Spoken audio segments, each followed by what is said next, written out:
दोस्तों, क्या आपने कभी सोचा है कि आपका बचपन आपकी लव लाइफ को कैसे प्रभावित करता है? अगर आपके रिलेशनशिप के बारे में अगर बार बार प्रॉब्लम्स हो रही है, अटैचमेंट के इश्यूज हो रहे हैं, इनसिक्योरिटी या इमोशनल डिस्टेंस हो रहा है, तो हो सकता है कि इसका जवाब आपके बचपन में कहीं ना कहीं छुपा है। आज हम डीप साइकोलॉजी के जरिए ये समझेंगे कि बचपन के एक्सपीरियंसेस कैसे आपकी रिलेशनशिप के पैटर्न्स को शेप कर रहे हैं और आप इसे कैसे बदल सकते हैं। बचपन में हम अपने केयर गिवर्स यानी अपने माता पिता जो होते हैं उनसे हम बहुत प्यार करते हैं, सुरक्षा या रिजेक्शन, इन सारी चीज़ों को हम उनसे महसूस करते हैं और इन सब का हमारे ब्रेन में ब्लूप्रिंट बन जाता है। जॉन पाउली की अटैचमेंट थ्योरी बताती है कि हमारी अटैचमेंट स्टाइल्स बचपन में ही तय हो जाती है और ये हमारी पूरी लव लाइफ को आगे चल के कंट्रोल करती है। तो अब सवाल यह है कि आपकी अटैचमेंट स्टाइल है क्या? तो चलिए डीप में समझते हैं। सिक्योर अटैचमेंट मतलब एक सुरक्षित लगाव।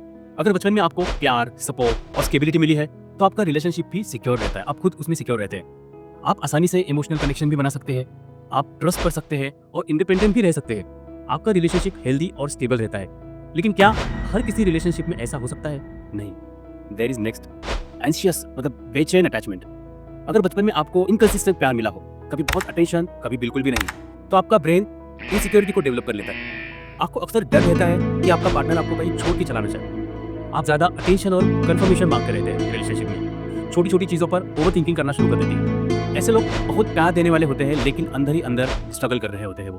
देन एक बचाव करने वाला लगाव, अवॉइडेंट अटैचमेंट।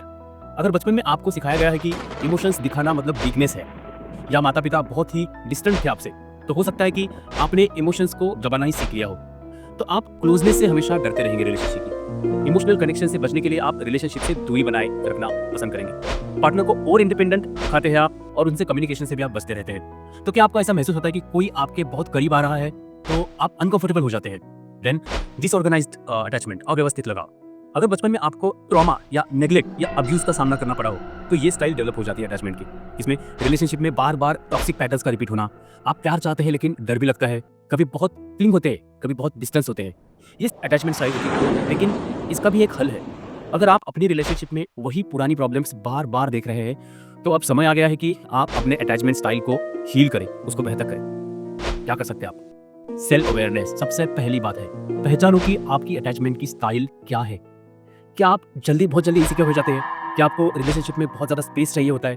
सबसे पहले अपनी अटैचमेंट स्टाइल को आपको पहचानना होगा। तो उसके बाद आपके ऊपर इनर वर्क करना पड़ेगा आपको। पुराने जो पैटर्न्स है उनको आपको चैलेंज करना पड़ेगा बदलने के लिए। अपनी रिलेशनशिप के जो पैटर्न है उनको देख के खुद से पूछे, क्या मैं इसी तरह से बचपन से रहने की कोशिश करता था?